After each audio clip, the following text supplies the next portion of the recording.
الجو حر وميزانيتك على قد الايد ومش قادرة تعملي حاجة حلوة، ولا تجيبي كريمة غالية ولا تجيبي حليب مكثف غالي. تعالي بينا كده، هاتي كوباية لبن، وانا كده حطيت معلقتين سكر حسب التحلية ما انت حابة ودوبيهم. كان متوفر عندي كيس كريم كراميل حطيته. عندك بقى نشا، عندك كاستر بدل الكراميل حطيهم. انا بقول لك المتوفر عندك اعمليه. ممكن تعمليها مهلبية عادية خالص وسنة فانيليا وارفعيهم على النار لغاية ما تاخد القوام التقيل شوية كده. بصوا خلاص كده الكريم كراميل اللي اتعمل معانا زي ما احنا متفقين. ممكن تعمليه كاستر، ممكن تعمليه مهلبية بالنشا، او تعمليه بالكريم كراميل زي ما احنا عملنا كده.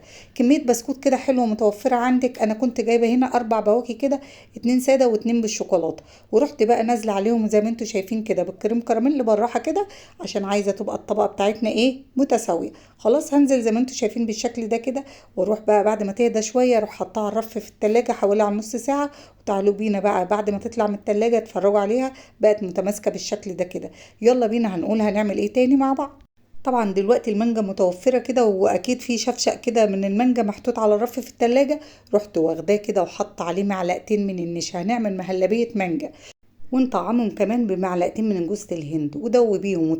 وطبعا عصير المانجا مضاف له سكر. دوبت كله كده وهنروح رافعاهم على النار عشان نعمل مهلبية المانجا. خلاص زي ما انتوا شايفين كده. يلا بينا بقى بعد ما جمدت معانا بالشكل ده كده وخدت القوام المظبوط، يلا بينا بقى نجيب بقى البولة بتاعتنا او الطبق بتاعنا. زي ما انتوا شايفين جمد معانا بالشكل ده كده.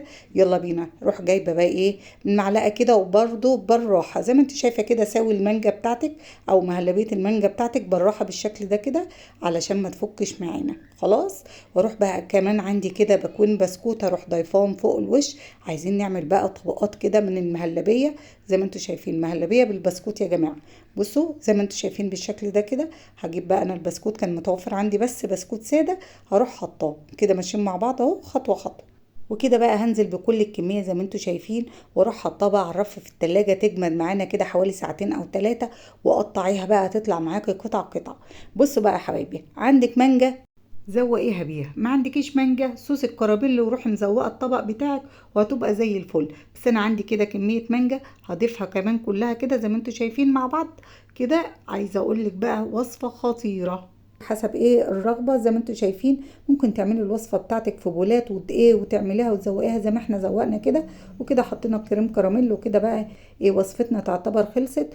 وكده بقى بدون كريمة، بدون حليب مكثف، بدون مكونات معقدة. ممكن بمعلقتين نشا وحبة عصير مانجا تعملي أحلى طبقات زي ما انتوا شايفين بالشكل ده كده. حط بقى وصفتي في التلاجة. ولو عجبتكم الفكرة ما تنسوش تدي لايك ومتابعة عشان يوصل لكم كل جديد. واشوفكم على خير والسلام عليكم ورحمة